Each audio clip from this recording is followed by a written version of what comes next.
Hey indie game fans, these are the top 5 indie games you might have missed in June 2018. Number 5, Warhammer 40,000 Inquisitor Martyr.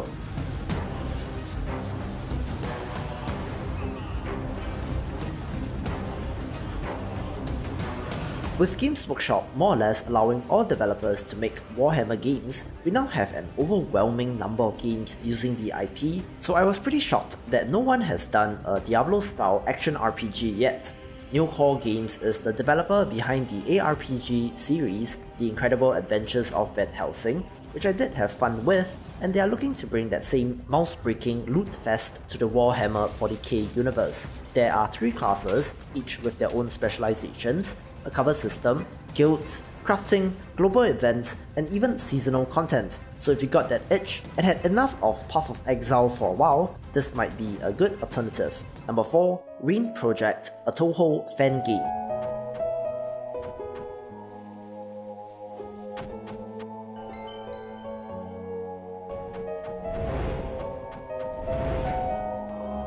The Toho project, as far as I know, are a series of anime bullet hell shooters which always features Japanese shrine maidens, with many spin-offs in terms of fighting games, manga, etc. So a fan project that tries to take these core concepts and translates them into a platformer was interesting. Pretty simple and basic pixel art, but the platforming looks decent and the boss fights challenging, so this could be a neat little game to check out.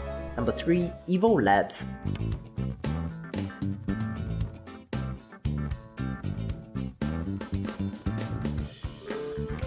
A tycoon-style management game that sees you building an Evo laboratory. Evo Labs has you doing science for evil, research diseases, infect people, sell the cure and get rich. There are 30 types of rooms to build, 100 plus researchable technologies, 73 options for your disease, and experience levels for your workers. Number 2, Europa.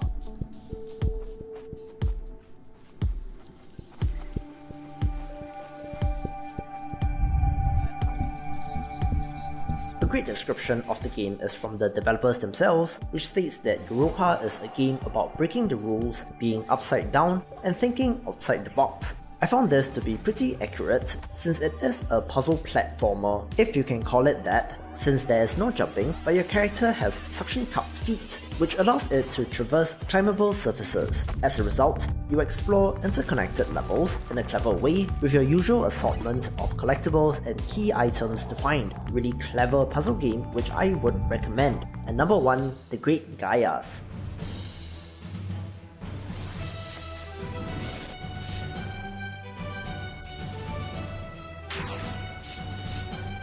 It is not often that I bother to look at RPG Maker games, since most of the time, given the relatively easy use of the software, results in games which, shall we say, are not so great.